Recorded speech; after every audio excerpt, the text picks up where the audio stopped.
20 years. Side note to that, Mary Lou and Anthony and I all lived in the same precinct at one point until they changed the lines in the last go-around. So I've known Mary Lou and I've known Anthony for 8 years or so, 8, maybe 10 years.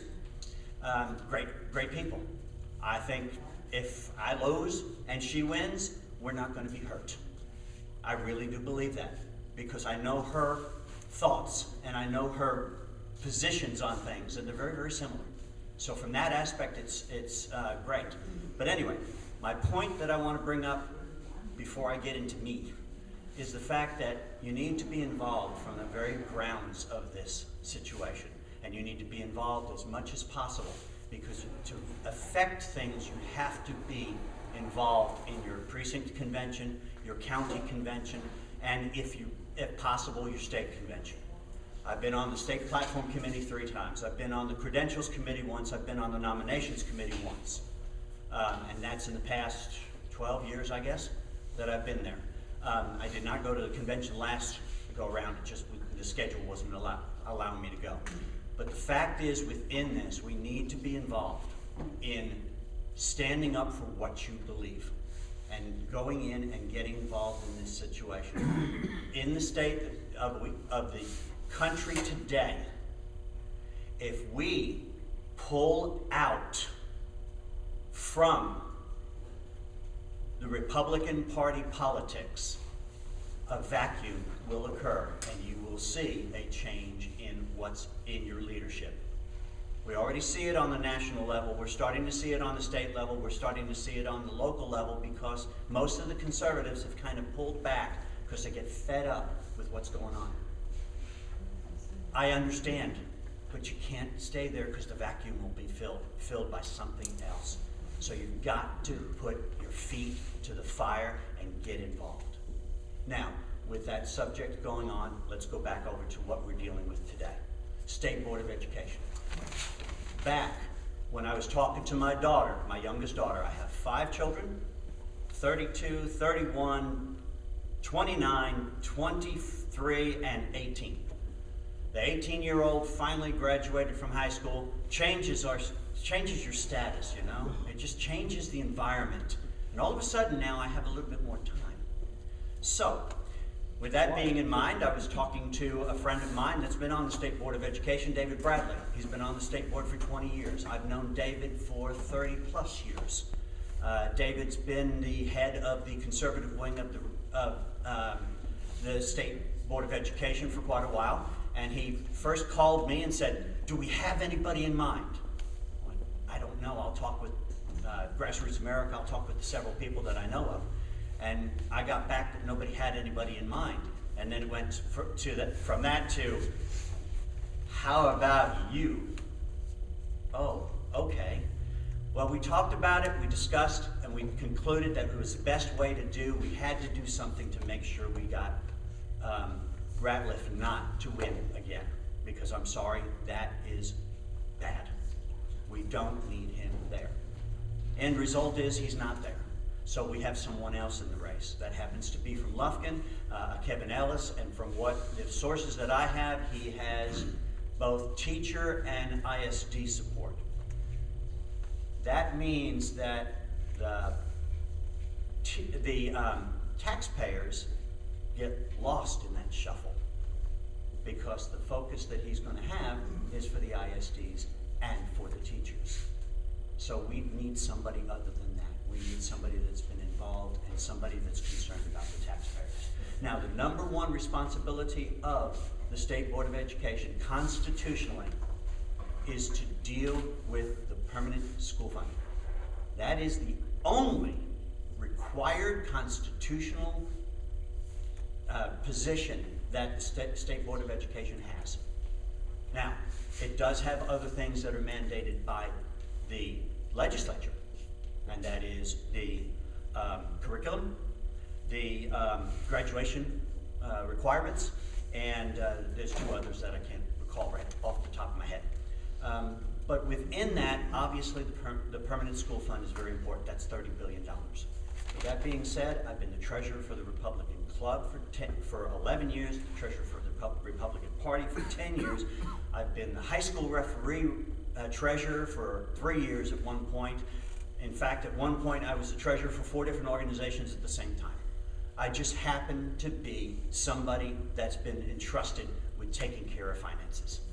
So one of the things that we were talking about when I was talking to David about this, he said, and his wife actually knew a little bit more, and I got in a conversation with her, and she was giving me all the details of what was going on and how that money is kind of used in a nice way to this person in the TEA gets involved, and then all of a sudden it's recommended that we invest the money or put it under management of these folks. When you do a little bit of research, you find out these folks are related to this folk over here. So you got to keep a close eye on what's going on. Because although it may be perfectly legit on the top, who's benefiting underneath?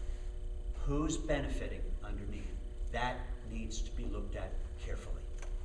That needs to be kept a very close tab on. Now, when I was talking to my youngest daughter about the race, she said, "Dad, you need to do something about education." I was 9th in the class in one of the best school districts in the state of Texas, and I was unprepared for college. 9th in the class. Side note, state titleist in journalism a year and a half ago. Unprepared for college. What's wrong with this picture? What is wrong with this picture? It is a top-down bureaucratic structure that needs to be looked at carefully and personally dismantled. It needs to be able to have open availability to have competition. You must have competition because this structure does not allow competition. And we need to have competition. School choice, when I talk about school choice, the worry that I always have in school choice is the tentacles involved when you have a parent that decides to homeschool and get funding from the state that has been collected. What underlying responsibilities are going to be given to the state to watch over your home? That concerns me. So that is always a concern. That's where I'll basically stop right now, unless anybody's got anything to say. We're going to come back for questions. Okay?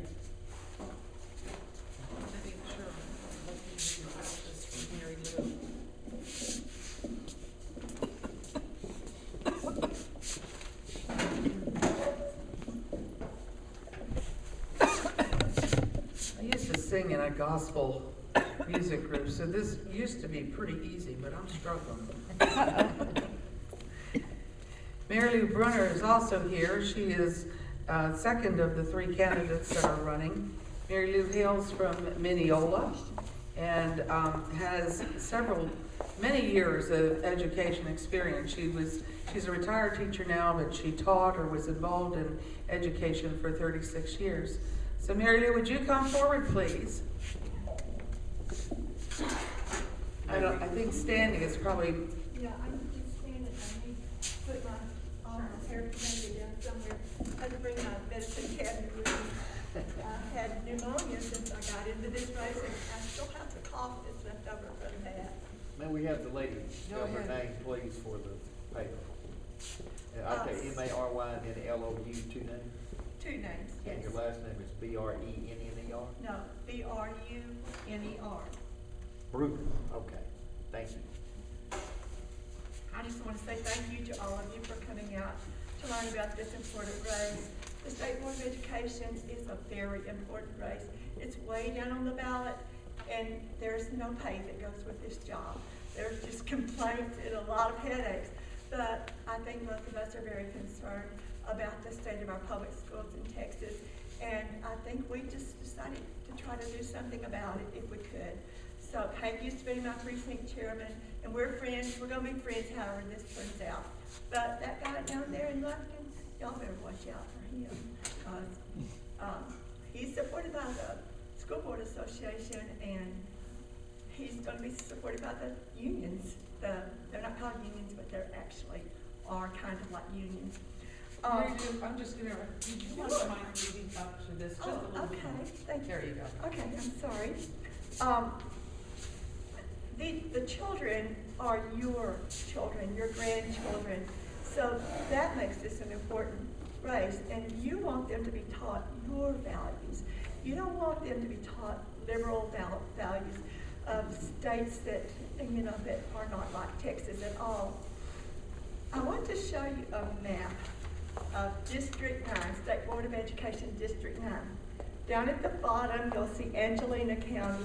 That's almost southeast Texas. It's in the middle of You Texas. take that, so. Yes. And it goes all the way from Angelina County in the south to the Red River at the northern border of Texas. And then it goes almost over to Dallas and over to the Louisiana border down the other side. So it's a huge area. It's 31 counties that we represent. One of us will represent if we're elected. So it's a rural area, and rural people have virtuous values. They value their churches and their spirituality and things like that. And you want your children to be taught your values, not someone else's. If you elect me to represent you on the State Board of Education, I promise to do everything I can to make sure our public schools teach our children traditional values, traditional knowledge and skills, the traditional knowledge and skills that made America the leader of the world. I stand for truth in education, not political correctness. I stand for Texas values and for traditional education that emphasizes time-proven methods and adherence to the Texas Education Code. That's actually the law. The legislature made the law for Texas education. It's called the Texas Education Code. Well, I have a master's degree in special education and a Bachelor of Science in elementary education and English. And I have 6 other Texas certifications besides those 2, 8 in all. I began my teaching career in the 1970s when things were much different. It was much more common, laid back. And in those early years of teaching, the worst things teachers worried about was children chewing gum in class or talking in class. And now they worry about someone shooting their students. And they had to hire armed guards to protect the teachers and the children at school. Besides worrying about the safety of the students, the teachers had to put up with disrespectful, argumentative, and disruptive students. They also had to deal with bureaucratic red tape. With these tests that they have to do, they have to chart how many children have mastered this objective and this one, and how many of this one, and decide how they're going to remediate all those different groups of children that haven't mastered certain objectives. And they have to document everything. And the end of the year test is always hanging over their students, over their heads, because this test really isn't about testing the students. It's measuring the teacher's effectiveness of telling the children, preparing them for what's going to be on the test. Actually, they make the test first, and then they teach the test. I'm an educational diagnostician, and that is not the way you're supposed to do it. You're supposed to teach and then test the important things that you have taught. But these teachers are required to see that every child in their class passes this test regardless of the environment of the child. The child might be hungry, or he might have come from a home where he's abused or neglected every day of his life. I've testified before the State Board of Education 4 or 5 times, I can't remember. We've been down there many times, a couple of times when we didn't get to testify because there were so many on the list. With all my experience and my training and my testifying before the State Board of Education, you might say that I'm an expert, that I'm going to be on the side of the superintendents and the establishment, but I'm also a grandmother, and I want my grandchildren to have, they're in the public schools, I want them to have the best education they can possibly have. And I'll tell you something else. I believe children belong to the parents, not Yes. to the government. History has shown us that the government does not do a very good job of raising children. An experiment was done in Russia many years ago. I remember hearing it when I was taking my courses, my education courses. But in Russia, they tried something, and they took the babies away from the mothers when they were first born and put them in a large room, and they had plenty of caretakers. They changed their diapers and fed them regularly and took care of their basic needs. They were always warm and cozy and all that. But they didn't pet them and love them and talk to them and rock them. And these children did not thrive. In fact, I don't know if you'll believe this or not, but every single one of those children in that experiment ended up dying one at a time. We live on a farm, and one time we gathered some quail eggs and we hatched them in an incubator, and those baby quails started dying one at a time because they did not thrive. They did not thrive in captivity. And these children, they don't thrive without love. So children need to be raised in a family, not in an institution. They need a traditional family, I think, with both a father and a mother whenever possible. Now, we know that sometimes one parent would die, and it can't be helped. But if possible, they really do need a father and a mother. And the local educators and the parents, the community leaders should be involved with the children's education. Parents need to help their children with their homework. They need to go to school and visit the school. They need to go volunteer at the school. If you volunteer, you'll get a pretty good idea of what's going on in that school. I think this is one of the most important things parents and grandparents could do for their children, is to find out what they're studying in school and see how things are conducted at their school.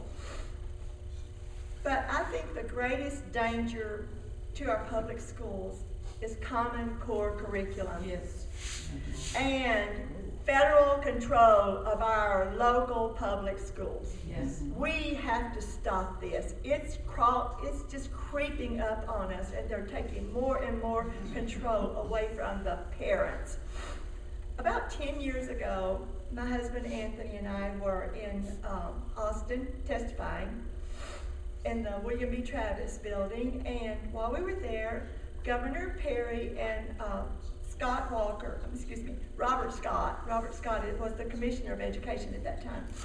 They had been to Washington, D.C., and that was when the federal government was trying to sell the states on becoming part of Common Core curriculum.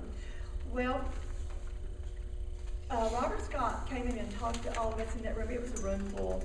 And he said, and explain this, because we're going to be criticized. He said, we turned down money.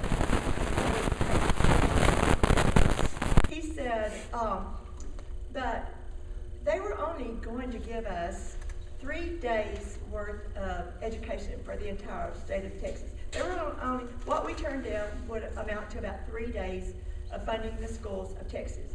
He said, we didn't think we should sell our souls for 3 days of education, so we turned it down. I'm going to tell you, it is against the law to have Common Core curriculum in our public schools in Texas. And sometimes they sneak it in, call it C-scope or other things, but the education code says that Common Core cannot be in our school districts, and the State Board of Education cannot set the standards based on Common Core. It uses those words, Common Core. It's in the law, and it's illegal to have it in Texas because Common Core takes away local control, and it provides a top-down, one-size-fits-all curriculum. But even though Common Core is against the law, like I said, they sneak it in, calling it different things. I want to tell you what Joseph Stalin said. You know, he was a communist from Russia. He said, America is like a healthy body, and its resistance is threefold. It's patriotism, it's morality, and it's spiritual life. If we can undermine these three areas, America will collapse from within. I'm going to tell you that's what they were trying to do to us.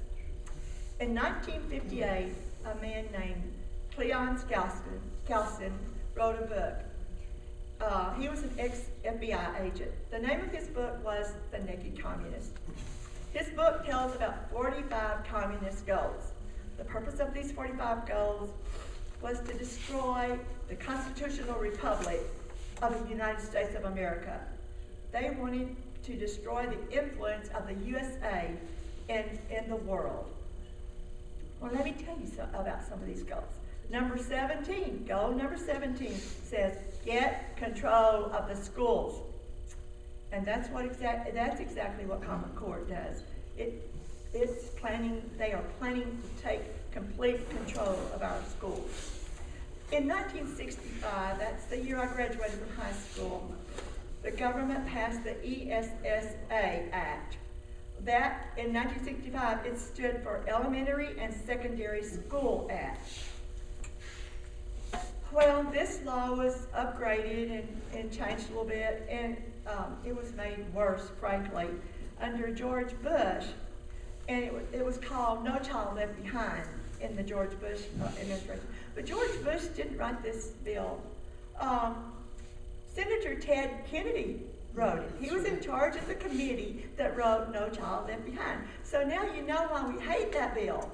Everybody hated No Child Left Behind. Teachers, parents, everyone. The government grabbed even more control over education with the new ESSA. This time it stands for Every Student Succeeds Act. Doesn't that sound an awful lot like No Child Left Behind? Every child succeeds, no child left behind. Well, it's worse than No Child Left Behind. The new ESSA law takes control of education. It just takes it completely away from the states. And if this law is allowed to stand, every state will be forced to follow the Common Core curriculum. The federal government will overturn our Texas law and overrule it. When we say we are not allowed to have Common Core in Texas schools, the federal government says, oh yes, we will, you will, we have ways to make you. And I'll tell you what they do. We send them our tax money and they just don't give us any back. You know, if you don't do what they tell you, they just don't give you any of it back to your state. Or if they do give it back to you, they tell you what you have to spend it on. This ESSA Act was over 1,000 pages, 1,061 pages, and it was voted on 2 days after the Congress received a copy of it. It's a little bit like Obamacare was. The law gives the federal government control over every school that takes federal money, and that includes private schools. The eventual aim of the ESSA is to force every student, including homeschool students and private school students, to take the federal government's end-of-the-year test. That's how they're planning to do it. So if you're going to have to take their test, you're not going to do very well if you haven't studied their curriculum. They're going to have a distinct advantage over children who haven't been indoctrinated, and I use that word because I do mean indoctrinated, with the Common Core curriculum. The government will also punish school districts for allowing students to opt out of taking the test. Right now, they can actually opt out. They can say, I don't want my child to take that test. And they can get by with it. But with this new law that passed last fall, they can't get by with it. They're going to put so much pressure on the principals to make every student take that test. They're going to label the school districts a low-performing district if they have less than 95% participating in the end-of-the-year test. You said the ESSA, I'm sorry. That's Every Student Succeeds Act. Okay. Okay, data will be collected from these tests beginning when they're small children in kindergarten, first grade. And it's going to be on computers, so it's going to be around forever. But that's not all. The teachers are going to be writing their observations and typing them into their behavior records, which are also on computers.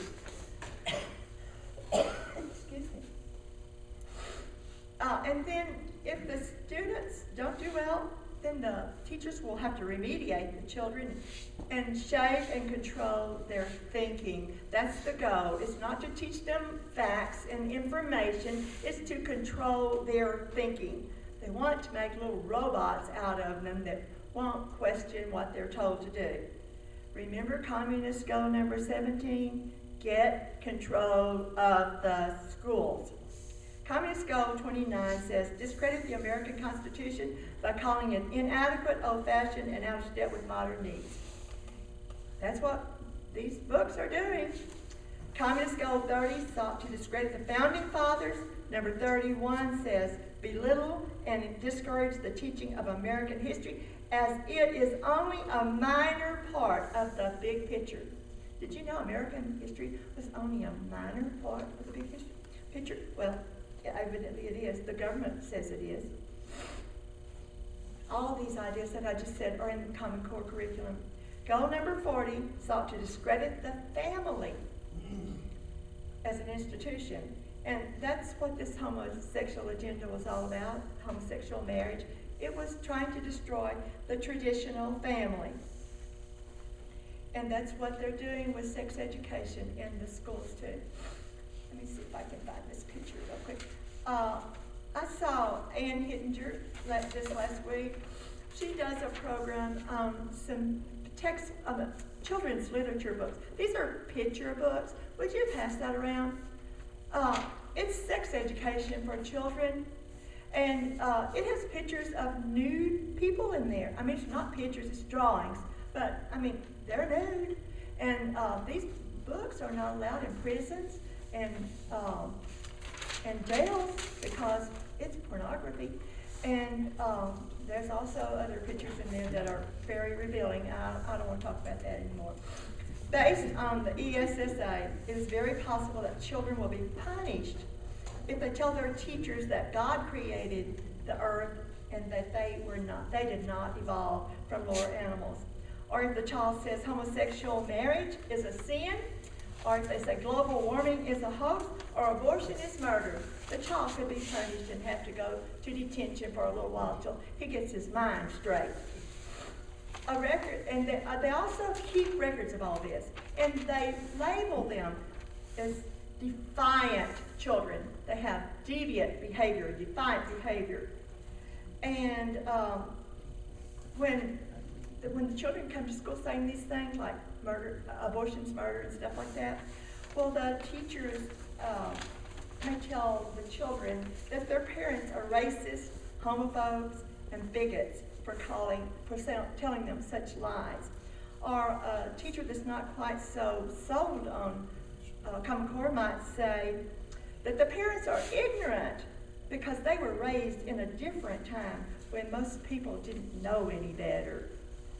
And if a child continues to be defiant like that, talking about abortion and global warming and those things, well then the parents just might get a visit from the school administrators, and they might have to be warned that the children could be taken away. They'll call this child abuse to tell your children that global warming is a hoax. There's so many problems with Common Core, it's impossible for me to go over all of them.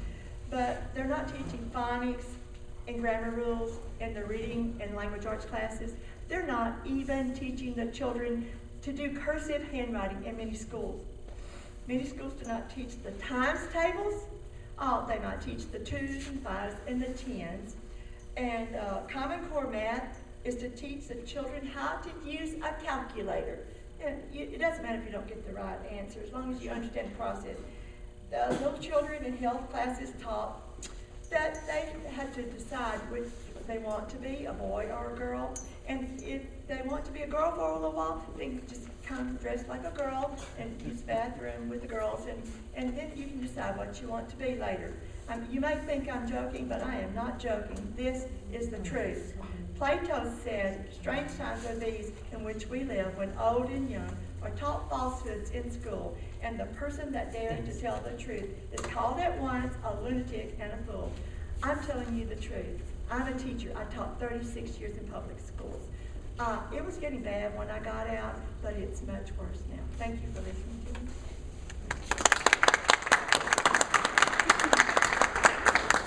I think you're gonna have to share the mic now.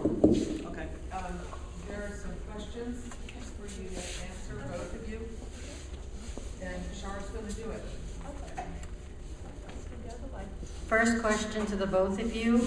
What are your views on school choice versus homeschooling? School choice versus homeschooling. I believe in homeschooling. I really do. These homeschool students, they score so high on their college entrance test, and they are so smart. My husband and I have been volunteering for several years to be a judge at debate contests in Tyler and in Dallas, all 2 or 3 places in Dallas. They have state conventions where they have debate contests and speech contests. And I'm just amazed at what they can do. Now about homeschooling. Teachers sometimes that work out of their district get to take their children over there with them to that district. And they like to do that. They like to pick their school. I think that other people would like to have a chance to pick their better school too. And I as long as the federal government doesn't give them money, I would say it would be okay. Mm-hmm.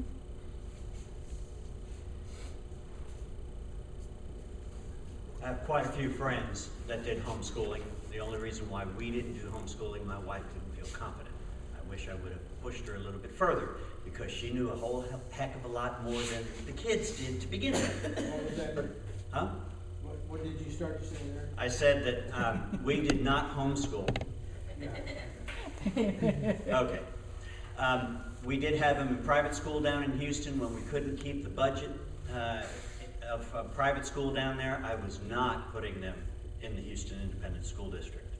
We decided we wanted to move up to the East Texas area. We've got some friends that I knew for a good 10 plus years. They had homeschooled all their kids. We were coming up for weekends and so on and so forth, so we decided to move up in this area, and we basically focused on getting him into Lindau schools because it was one of the better ones in the area. And then I brought up what my daughter said. The fact is that homeschooling is very, very beneficial. Again, it should be totally, completely, and absolutely up to the parents. I have no problem with charter schools. I have no problem with private schools. I have no problem with public schools, per se.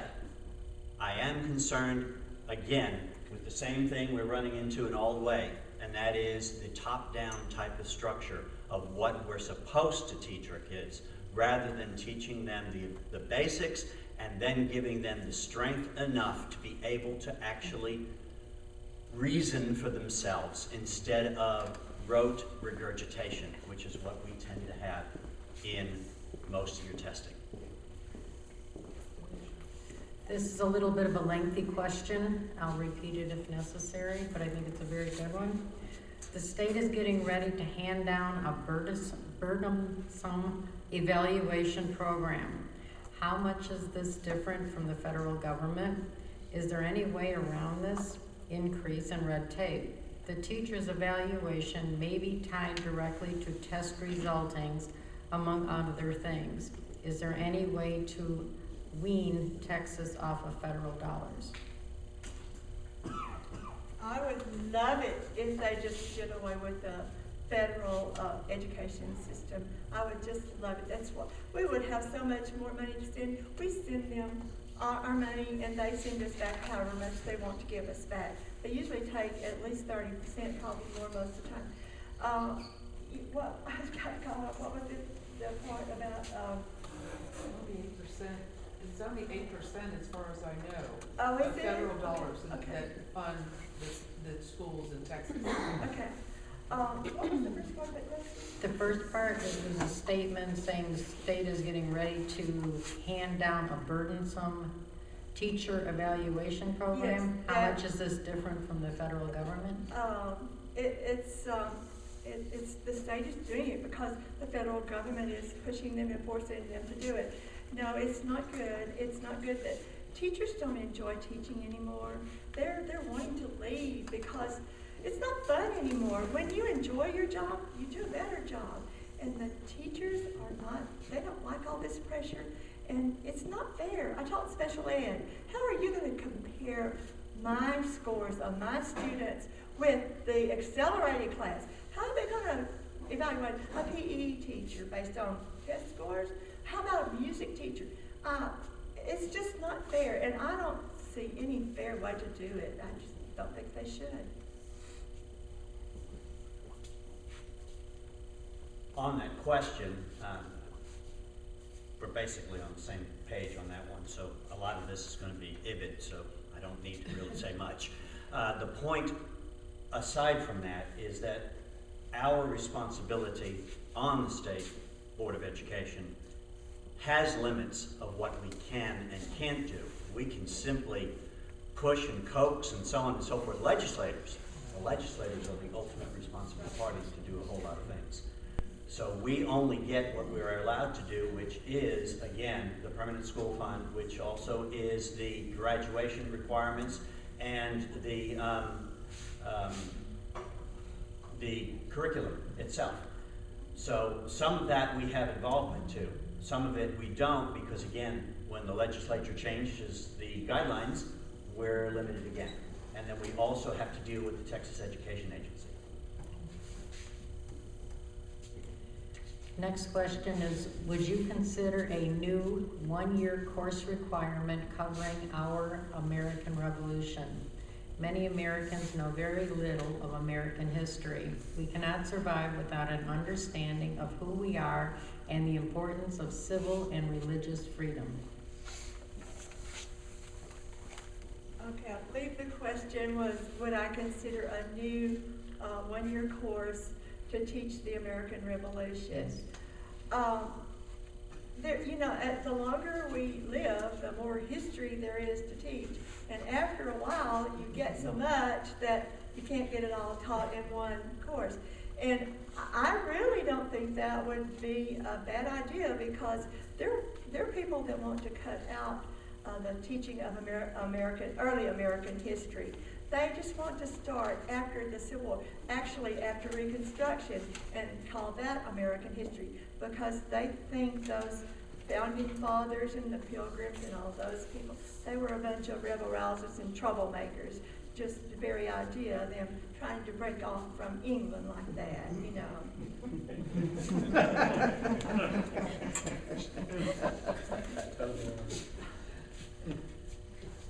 I'll start it this way by reading our Senatorial District 1 resolutions report that we put together in 2012 as the preamble. We still hold these truths to be self-evident, that all men are created equal, and that they are endowed by their Creator with certain inalienable rights, that among these are life, liberty, and the pursuit of happiness, that to secure these rights, governments are instituted among men, derived their just powers from the consent of the governed, that whenever any form of government becomes destructive to these ends, it is the right of the people to alter or abolish it, and to institute new government, laying its foundations on such principles and organizing its powers in such form as to them shall seem most likely to affect their safety and happiness. Our founders believed our rights were evident in the laws of nature and nature's God, a statement by William Blackstone to which he said, "This will of his maker is called the law of nature. Man depends absolutely upon his maker for everything. It is necessary that he should in all points conform to his maker's will. This law of nature being coeval with mankind and dictated by God himself is, of course, superior in obligation to any other. This will of his maker is called the law of nature, and our founding fathers in the establishment of this great country believed, as John Adams stated, our Constitution was made only for a moral and religious people. It is wholly inadequate for the government of any other. That's how we started this.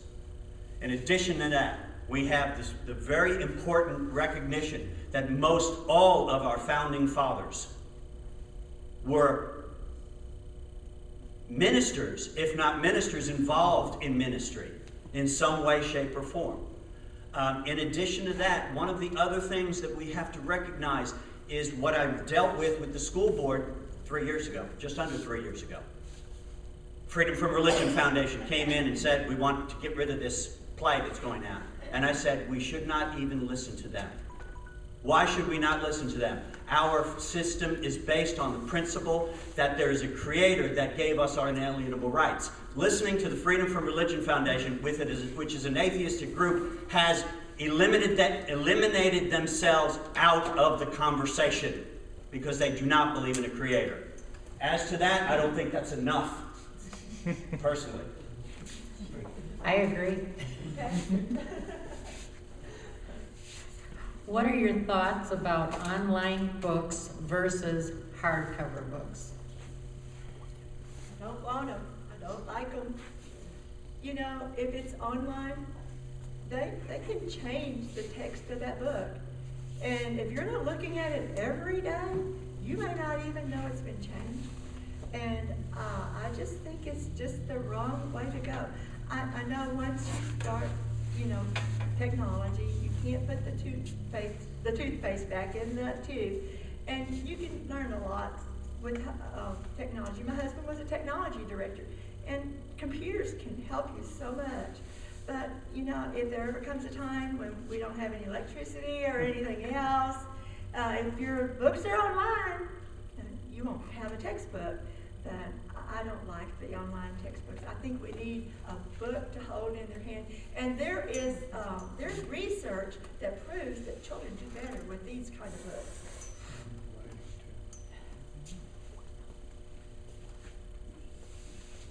I work for Brookshire IT, so when it comes to facts, I'm involved in digital all over the place. But that doesn't alter the fact that when I'm actually reading and studying scripture, I like to have a book in my hand. I like to look up the words. Now, on that same subject, I just had an interesting conversation with the wife of the Van Zandt County chairman, who just finished getting their youngest child, I believe, in Texas A&M. And so she was pointing out that she liked the idea of the online books or the digital books. I'm not a fan of them.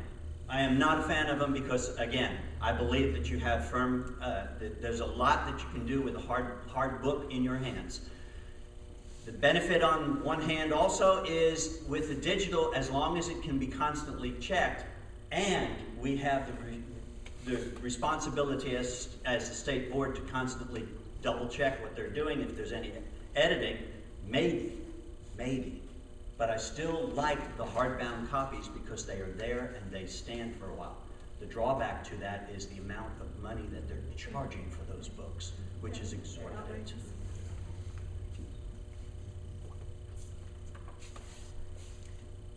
Stacy, I might need clarification on your. Where my handwriting? Just one word.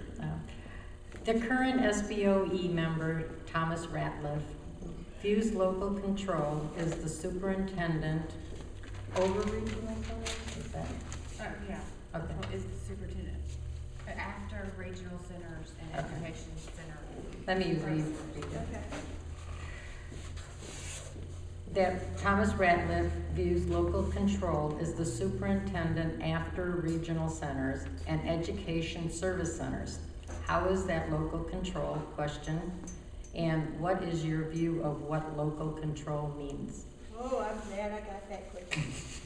I'm ready for that. You know, Thomas Ratliff thinks the local control is the service center and then the superintendent. The service center is where we got C-scope, and C-scope is the same thing as Common Core.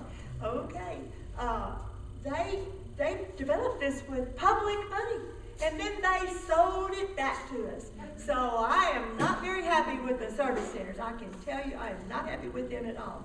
And as for the superintendent, I'm going to tell you how they do that, in case you don't know. These outside agencies, they interview all the teachers, all the superintendent candidates, and then they pick 3 and give those 3 names to the school board. And the school board, they think they're getting local control because they're getting to pick their superintendent. They don't know that all 3 of those superintendents are going to be Common Core superintendents.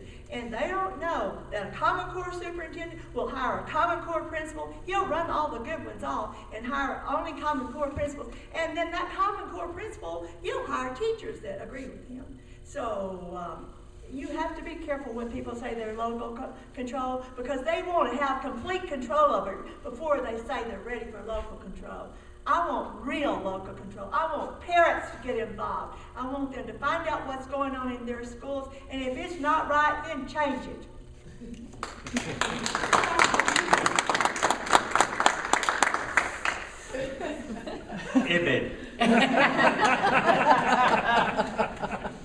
This follows up with what you just said, Mary Lou, and it's my last question that I have. So if anybody in the audience has any further questions, we got a few minutes. Today, a parent isn't encouraged to be involved with their child's education. Do you agree with this view? And please tell us why. Oh, I'm glad I got that. Oh, they don't want you to be involved in their education. They don't want the kids to have a book to carry home. That's why they want that textbook online. They don't want you to have a book to carry home, because the parents might see what they're teaching your children in those books. I'm going to tell you something. I've got something here. You've got to see. I got 2 things if I can hurry up back. Ann Hittinger does a workshop, and she shows children's books. They passed it around here. Oh, it's been passed around. It's teaching sex education. Those things that I passed around, one of those books was for 4 years old, one was for 7 years old, and one was for 5th graders. They want to teach your children things that are bad. And they don't want the parents to know what they're doing. That's why they don't want to have books to bring home. Okay, yeah, there's a bit there too. I will add a slight bit of information, my own personal opinion, when we have the situation where we're pushing so much college, is to also take the children out of the general covering of their parents for the sole purposes of, again, re-indoctrinating the minds away from their parents.